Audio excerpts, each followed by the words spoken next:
Snowflakes drifted through the quiet evening air as Emily climbed the familiar steps of her childhood home. Her arms were full of gifts wrapped in red and gold paper, ribbons slightly crumpled from the long drive.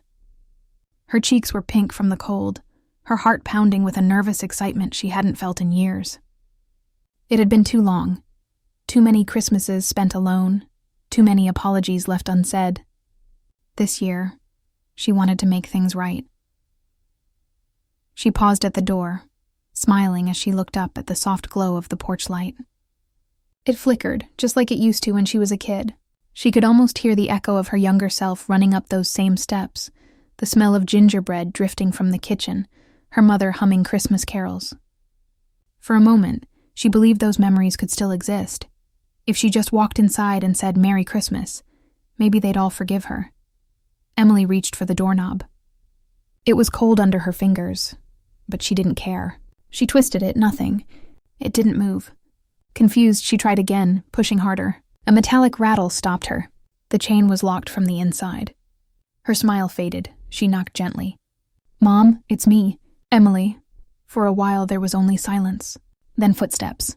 Slow, hesitant, coming closer. Her heart raced with hope, thinking her mother would open the door and pull her into a warm embrace. Instead, a shadow appeared behind the frosted glass. The outline of her mother's figure was unmistakable. Emily's breath caught in her throat. "Mom, can you open the door?" she asked, her voice trembling slightly. Her mother didn't move. There was a pause. Then her voice came through. Soft, tired, but sharp enough to cut through the cold air. "You shouldn't have come." Emily blinked, not sure she heard right. What do you mean?" Her mother sighed. "Emily, please. Don't make this harder. We don't want any trouble this year." "Trouble?" Emily's words cracked. "I spent days preparing for this, cooking, buying gifts, I decorated. Mom, it's Christmas." "I know," her mother whispered. "But it's better this way. You should go." Then the porch light went out. The darkness pressed in on Emily. Her hands fell to her sides, fingers numb from more than just the cold. Through the door, faint laughter echoed. Her brother's voice, Daniel, unmistakable even after all these years. She heard children giggling, dishes clinking, the soft hum of a Christmas song playing in the background. The warmth she imagined was real, but she was on the outside of it. Her throat tightened as she stepped back from the door. The snow under her boots crunched, the only sound she could make. She looked at the window, hoping someone, anyone, would look out and see her. No one did. The curtains were drawn, the lights glowing from behind them like a world that no longer belonged to her. She whispered to herself, "They can't mean this," as if saying it out loud would change the truth. But deep down she knew it wasn't a mistake. They didn't forget to unlock the door. They locked it because she was coming. Her chest burned as memories rushed back. The last time she stood in that doorway, it hadn't ended well. Years ago, she'd left after a terrible argument about the family business. Her brother accused her of being selfish. Her mother took his side, and Emily walked out with nothing but her pride. She thought time would heal it. She thought they'd miss her. But standing there in the snow, she realized they had built a Christmas that didn't include her. Her eyes welled up, but she refused to cry. Not here. Not in front of a door that refused to open. She turned and walked down the steps slowly, each one heavier than the last. The house behind her glowed softly, the sound of happiness spilling into the night like a cruel reminder of what she'd lost. She placed the gifts down on the porch, one by one, arranging them neatly. Her hands shook as she tied the last ribbon back into place. It wasn't about the presents. It was about proving she had tried. That she had come home, no matter what they thought of her. As she reached the end of the driveway, she turned back for one last look.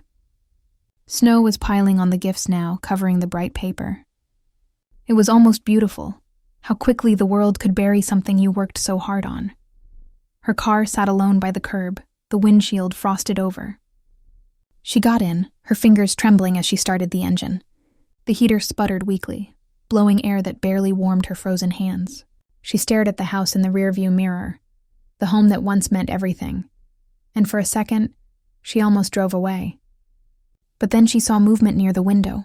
Her brother Daniel was laughing, holding a glass of wine, surrounded by family. He looked so at ease, so sure that she wouldn't dare come back again. The anger hit her suddenly. Not loud or wild, but deep and quiet, like a spark buried under ash. How could they smile like that after everything they'd said to her, after pretending she didn't exist?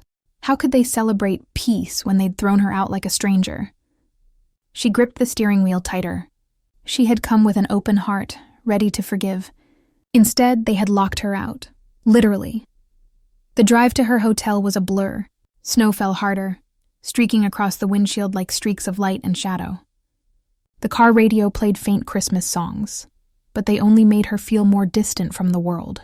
Every note felt like a mockery. She turned it off and drove in silence. When she finally parked, she didn't move for a long time. The streetlights outside flickered over the snow-covered lot, quiet and empty. Her breath fogged the glass, her reflection staring back at her, tired, cold, and hollow. She whispered to herself, "Why did I think they'd change?" That night, Emily couldn't sleep. She sat by the small window of her hotel room, watching the snow fall over the dark streets.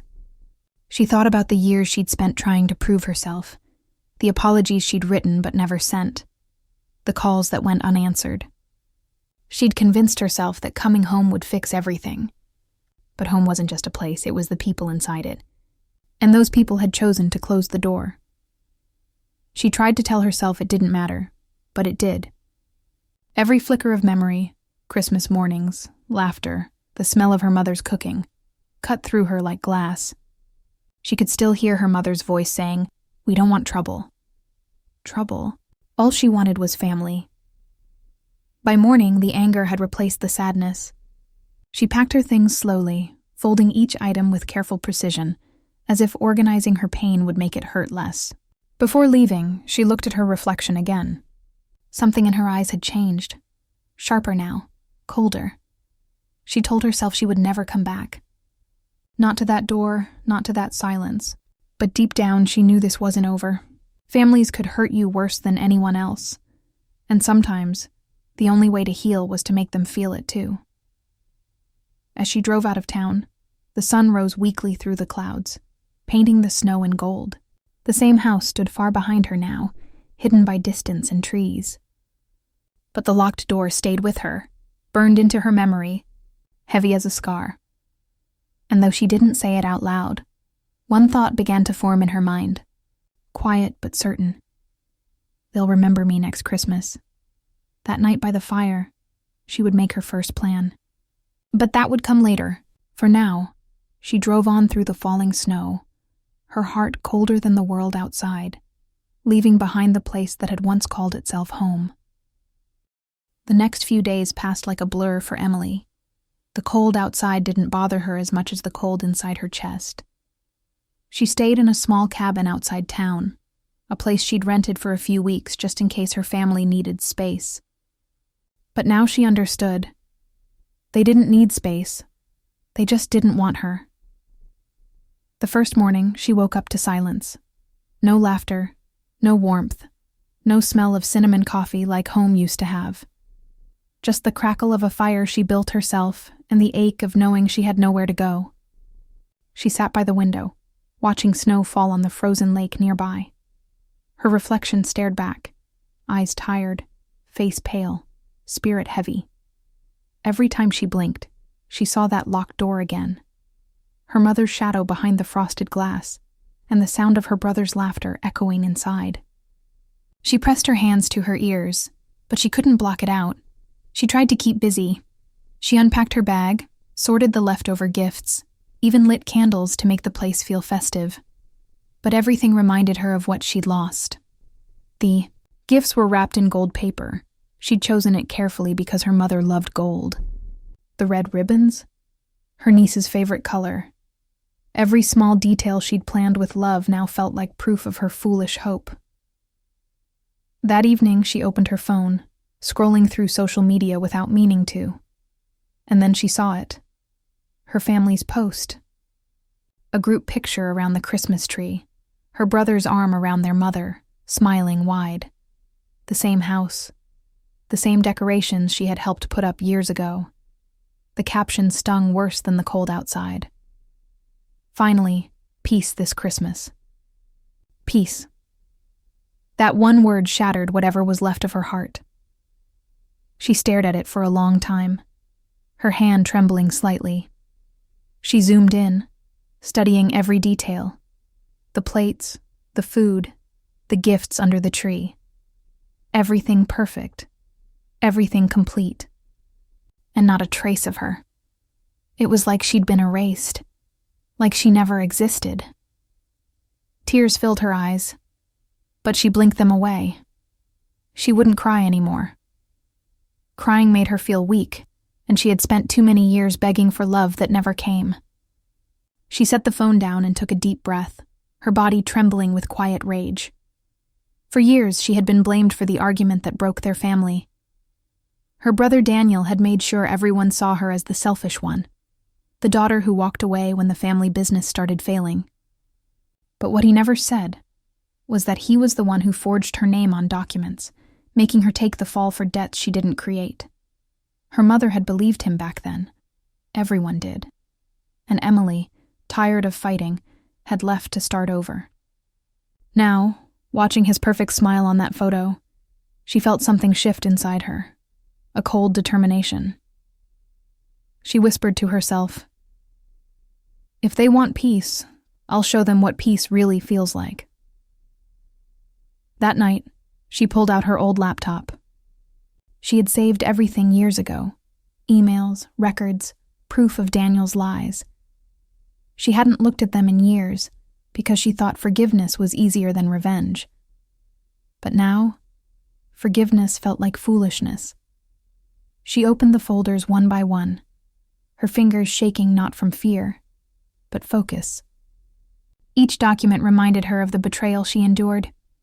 The bank papers with Daniel's signature copied over hers, the messages where he lied to clients using her name, the accounts that proved he had stolen from their late father's business.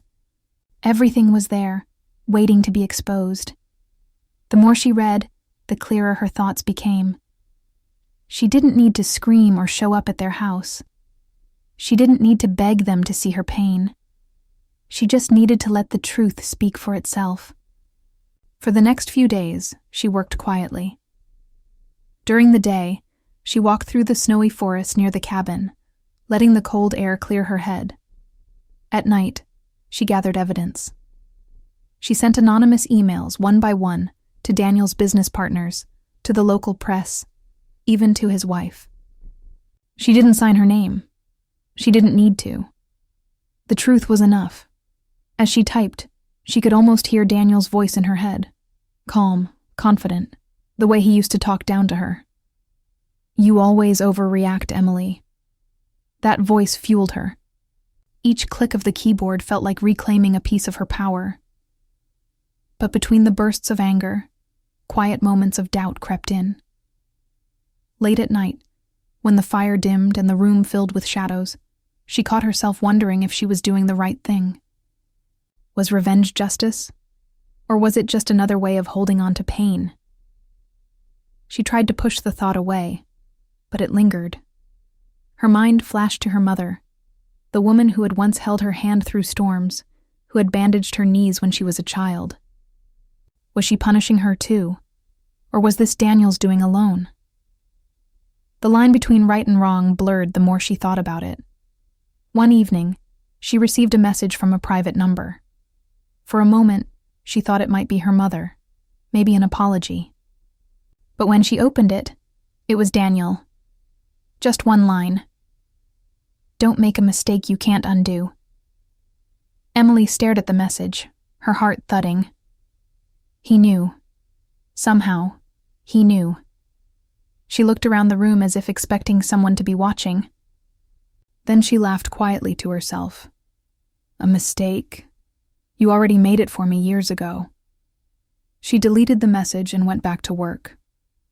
If Daniel wanted to play games, she'd end them once and for all. By the 5th day, the first story broke online. A small article about financial irregularities in Daniel's company. Then more followed.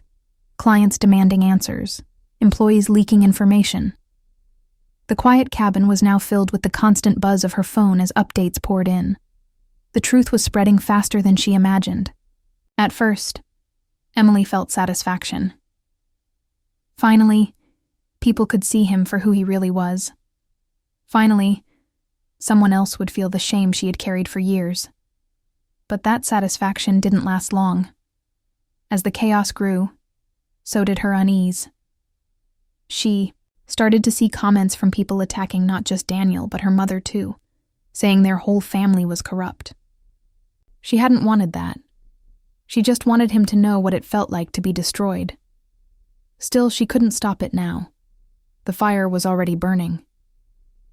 That night, she sat by the fire again, staring at the flames. She thought of the last Christmas before everything went wrong. Daniel had given her a small snow globe as a joke, saying, "Even if you run away, you can take Christmas with you." She had laughed then. Now, that same snow globe sat on her table, cracked from years of neglect. She picked it up, shook it once, and watched the fake snow swirl around the tiny house inside. She whispered, "I didn't run away this time." Her phone buzzed again. Another article, another downfall. She didn't open it. Instead, she put the phone face down and stared out the window. The forest outside was dark and silent. For the first time, she realized how alone she truly was. She thought revenge would fill the emptiness her family left behind, but it hadn't. It only made the silence heavier. Emily leaned back in her chair, her eyes burning from exhaustion. The truth was out now. Her brother's empire was collapsing. Her mother's world was cracking, and her name, though hidden, was at the center of it all.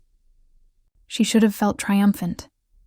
Instead, she felt hollow. Maybe revenge didn't fix pain. Maybe it just passed it on. But it was too late to take it back. The story was already out there, unstoppable. She stood up, looking at her reflection in the window. The woman staring back didn't look like the one who knocked on her mother's door days ago. That woman had come for love. This one had come for justice. And though the night was quiet, somewhere deep inside, Emily knew this wasn't the end. Revenge had only begun to show its price, and soon she would learn that every fire burns back toward the one who lit it. A year passed since the night Emily stood outside her family's locked door.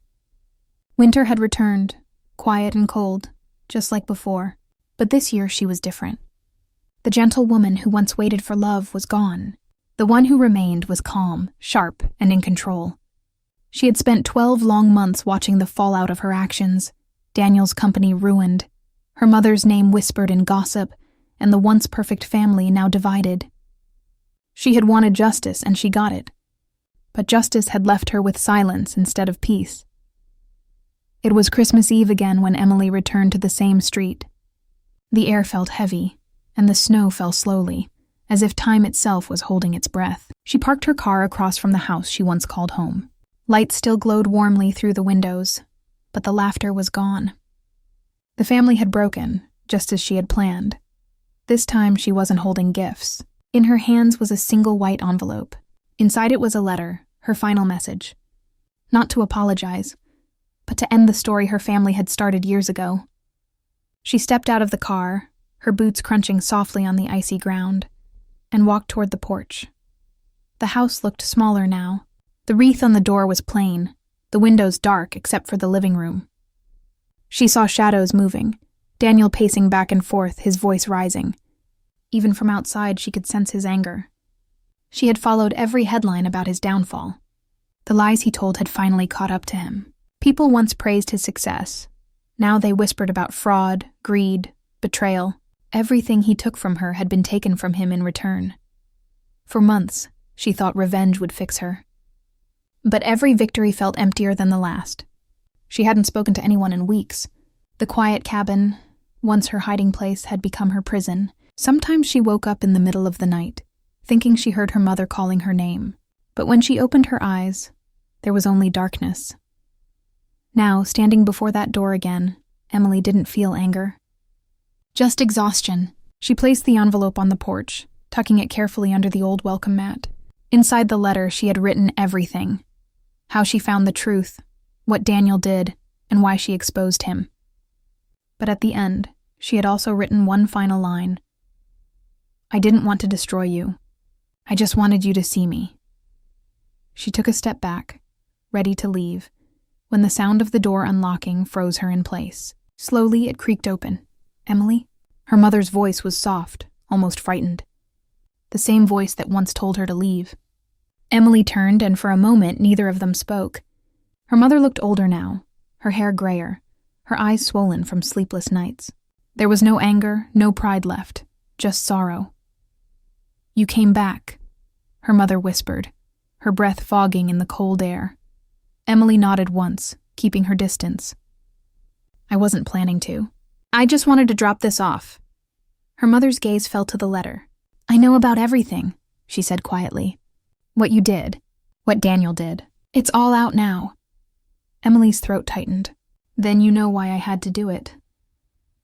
Her mother's eyes filled with tears. I know you were hurt. I know we failed you. But what you did, it broke us completely. Emily took a deep breath. You locked me out first. The words came out steady, but the pain behind them cracked the air between them. Her mother looked down, unable to meet her eyes. I thought I was protecting the family. I didn't realize I was destroying it. Snow fell heavier now, sticking to their coats and hair. For a moment, time felt frozen again. Two people standing between love and regret. Emily wanted to say something kind, something that would ease the ache she carried for years, but the words wouldn't come. Too much had been said and too much had been done. I'm sorry, her mother whispered. I can't change what happened, but I wish I could. Emily's heart ached. For a second, she saw not the woman who locked her out, but the mother who once stayed up late sewing costumes for her school plays, the woman who used to kiss her forehead goodnight. The memories hit her harder than any anger ever had. Her mother reached for her hand, but Emily stepped back. You already taught me what it feels like to be on the other side of that door, she said softly. I can't walk through it again. Her mother's tears fell silently. Then please, at least stay for a moment. Let's not end it like this. Emily shook her head. It ended a long time ago. She turned and walked toward her car. Her footsteps were the only sound breaking the quiet night. Behind her, her mother stood in the doorway, clutching the letter as if it were the last thing she could hold on to. The warm light from the house spilled onto the snow, reaching out toward Emily's back, but it couldn't touch her anymore. When she reached her car, she looked back one last time. Her mother was still there, crying softly. For the first time, Emily didn't feel anger or victory, just sadness. Because revenge had taken everything, even the small chance of forgiveness. She got into the car and drove away slowly, her headlights cutting through the white fog. The road stretched out endlessly before her, empty and silent. Her hands gripped the steering wheel, and though she tried to focus on the road, her mind kept drifting to her family. To what was left of them. To what was left of her. The next morning, Emily sat in her cabin by the fire, holding a cup of tea she barely tasted. The newspaper lay on the table beside her, the headline reading, Family Empire Falls Apart. Truth Revealed. She didn't read the rest. She already knew how the story ended. She opened her journal, the same one she'd written in since that first lonely night. For a long time, she stared at the blank page, unsure of what to write. Finally, she picked up the pen and scribbled a single line. I thought revenge would set me free, but it just built another cage. She closed the journal, pushing it aside. The fire crackled softly, filling the room with a faint orange glow. Outside, the snow had stopped falling. The world was quiet again, almost peaceful, but peace felt strange now, unfamiliar. She had spent so long chasing justice that she forgot what healing felt like. Revenge had given her control, but it had also taken away her warmth, her softness, her hope. As the flames flickered lower, Emily stood and walked to the window. The lake outside was frozen solid, smooth as glass. Her reflection stared back at her, calm and tired. For the first time, she didn't see anger in her eyes. She saw understanding. She whispered to herself, maybe it's time to stop fighting ghosts. She took the old snow globe from the table, the one Daniel had given her years ago. The crack down its side was still there, but when she shook it gently, the white flakes still danced inside. She smiled faintly. Even broken things could still be beautiful. Emily placed the snow globe on the windowsill, letting the weak winter sunlight touch it. Then she stepped outside, pulling her coat tighter around her. The air was sharp, but she welcomed it. Each breath felt like a step toward something new, something that didn't depend on revenge or forgiveness. As she walked along the path leading away from the cabin, she thought about the locked door one last time. Maybe she would never open it again, but she didn't need to. Because the real door she needed to unlock wasn't her family's. It was the one inside her.